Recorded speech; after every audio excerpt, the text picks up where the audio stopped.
Hello critics, this is RatedT.S.M and welcome back to my college mini-series, Campus Life, Episode 2. Today I will be talking about how to stay healthy physically on campus, especially in dorms mostly, and I will talk a little bit about how to stay happy. So I'm mostly going to focus on how to stay healthy physically because I think that is extremely important and leads to staying healthy, to staying happy on campus as well. And please note that if it sounds like I'm ranting or complaining, I am not. This is just a very serious topic, and I'm talking about some of the things that I've seen and experienced. And yes, you should be angry if you are. I mean, I'm not necessarily angry, but if it makes you any of these things make you angry, they kind of should, because staying healthy and being clean is really crucial when you're in a dorm. So your first line of defense, obviously, get all your shots. Make sure you're up to date with all of that. You haven't gotten the meningitis B shot, please do get that. Because even though meningitis B is not as common to get as meningococcal meningitis, it is still a very serious disease if you do contract it. And herd immunity goes up when you do get it. You don't want to pass that on to somebody else who you come in close contact with, obviously. And also, there's no valid reason as to why you shouldn't get a flu shot. I don't care what anybody says. I don't care how controversial this is. Get a flu shot. As I mentioned, Sakura and my other roommate, I forgot what I called her, whatever, they didn't get flu shots, as I mentioned in my last video. So, I mean, herd immunity obviously goes down if you don't get your shots. And even if you do get a flu shot, there's still a possibility of you getting the flu, which means that if you get the flu and you never don't get the flu shot, not only could you die, you could pass it on to somebody else who did get the flu shot, who then could pass it on to another person, and so on and so forth. So please make sure you're up to date with all your shots. Get that Vaxxero shot, which is for meningitis B, and make sure you get your flu shot. I get them in October. And campuses usually give them for free, but get them as early as you possibly can. October is a great time to get it. Not only that, you have to make sure you wash your hands properly. What I learned in food service is that you have to wash your hands in order for them to be clean for at least 20 seconds. Now, you shouldn't do that just for when you're preparing food. You should always be washing your hands for at least 20 seconds. And you have to make sure that your hands are being washed in 100 degrees Celsius water, or not Celsius, 100 degree water, which won't burn your hands, like Fahrenheit, not Celsius. Celsius would definitely burn you. But what I was about to say earlier was that also you have to make sure that your hands are completely dry after you finish washing them, because that's how airborne illnesses and other pathogens can get in your hand. Also, your pores, your skin is much softer when it's moist and wet, and you can contract anything through your hands. Obviously, your hands are pretty filthy anyway, since you're going around touching everything. So make sure that you don't pass on anything to anybody else or potentially affect somebody else by not drying them completely. Not only that, be wary that there are other people who are not going to do these things. There are many people who, well, pretty much every girl except for just one out of probably the 20 people that lived in my wing, and the many other girls who used our bathroom, that they did not wash their hands properly. They would probably wash them for less than 5 seconds, less than 3 seconds, and guess I counted, because, you know, I was just disgusted and appalled by that, but whatever. And there are plenty of people who didn't dry their hands, and there are plenty of people who didn't wash their hands at all. I think there may be only 1 or 2 girls, because if you look at their socks and their feet, you can kind of tell over time who it is, because they were wearing the same socks over and over again. And not washing your hands at all, and even washing them for less than 20 seconds, is basically akin to not washing them at all, because you're just going around, and even not drying your hands is akin to not washing them at all, because you're just going around with hands that you use to put in your nether regions and touching stuff. That's disgusting. I even heard from Mirror TV about this girl that she called poop hands because she never washed her hands when she went to the bathroom, and she said that guys would always be going in her room, even though they were thinking just no, because she's just disgusting.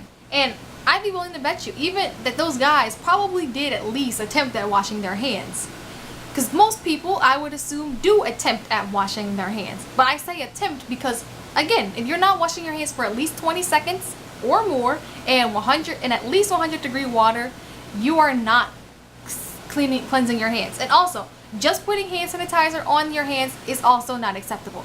Putting hand sanitizer on is not the same as cleansing your hands. It doesn't just mean you don't use hand sanitizer and scrub underneath your nails which are very filthy, as we should all know. It do contain probably lots of, even maybe illnesses and stuff that you can contract. So please be wary of that.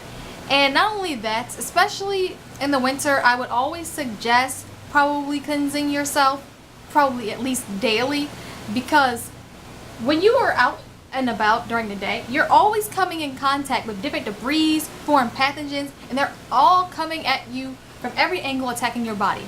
And that can happen any time of the year, but especially during the winter. And please note that because I wash my hands for at least 20 seconds all the time, and did take showers daily, and did make sure, I cleanse my hands after I would blow my nose and touch certain parts, that I never got sick at all while I was in the dorm. I mean, the only times that I did get sick was not from that. It was from, I laughed so hard that I threw up, literally. That's kind of gross, but yeah, that wasn't from the dorm. It was just, that was basically it. But other than that, I would say, you should also try to ensure that the people around you stay clean. Now, obviously, you can't do anything about the fact that they aren't clean. Like, I couldn't do anything about the fact that Sakura wasn't clean necessarily. But at the end of the day, you should try to encourage them to be clean, because other people being around you, staying clean and healthy, that will keep you healthy. And another thing that you should do is try to get in some exercise in any way that you can. When I say that, I don't mean you have to go to the gym and do rock climbing like I did a lot during the first semester. You can just take a walk. It just walking.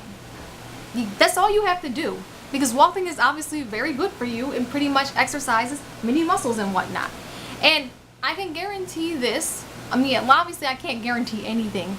Well, I don't know why I said that, but trust me in this. If you at least try to, if you are healthy physically, you will be happier. Now, one thing to stay happy, beyond being healthy, especially when you're living on a dorm, is that just try to socialize with people as much as you need. Obviously, if you're an introvert, you'll need less socialization than other people, but at least try to talk to someone. Even introverts need to socialize. It's the same way extroverts need to socialize. Maybe not in the same ways, but obviously both groups need to socialize. And even though you ambiverts out there, we all need to socialize. So socializing, trying to make friends, obviously it can be hard at first, but at least in the United States, it's okay to talk to strangers and go up to people and meet them and whatnot. You don't have to meet people in a confined context or be forced, blah, blah, blah, like in some other countries that can be the case. But yes, and also join clubs like I've mentioned before. I will be the cabinet member of 4 different clubs on campus. So join clubs, become cabinet members, keep yourself busy. That's pretty much really all that you have to do to stay happy. And if you are struggling emotionally, like I've known some people who struggle mentally, emotionally, don't be afraid to ask for help, because your campus probably does have someone on site to help people who are struggling with mental health issues, whether it be depression or something else. And if you don't believe in it, maybe because of media or whatever, then if you are a person who isn't struggling with any of that stuff, like I personally myself, I was pretty much fine. I had my probably maybe 2 stressful moments, but other than that, I was mostly fine. I don't really get stressed or let myself get stressed and whatnot. Then if you see somebody struggling, try to encourage them. And if if you aren't really necessarily having an easy time encouraging them to go out and get whatever help that they need, then maybe you can try to encourage them to do things like exercise, which does make people feel better. Or maybe just talk to them. Obviously, we aren't therapists, but just listening to people is good. And maybe if you offer to go with them to a counseling session or a therapist, that could help as well.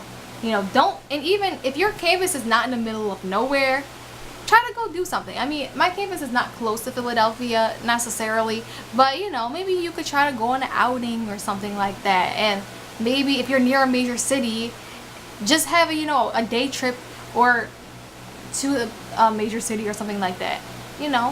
Keep in contact with people while you're on break too. Don't just say like, okay, I'm on break, live by the wayside and stuff like that. So that is all I have for you guys for this episode. Come back next Thursday for episode 3, and eventually please look out for a vlog, like an outdoor shopping vlog rather, with Mirror TV eventually. I don't know when we're going to do it, but we're going to do it at some point. Bye, critics!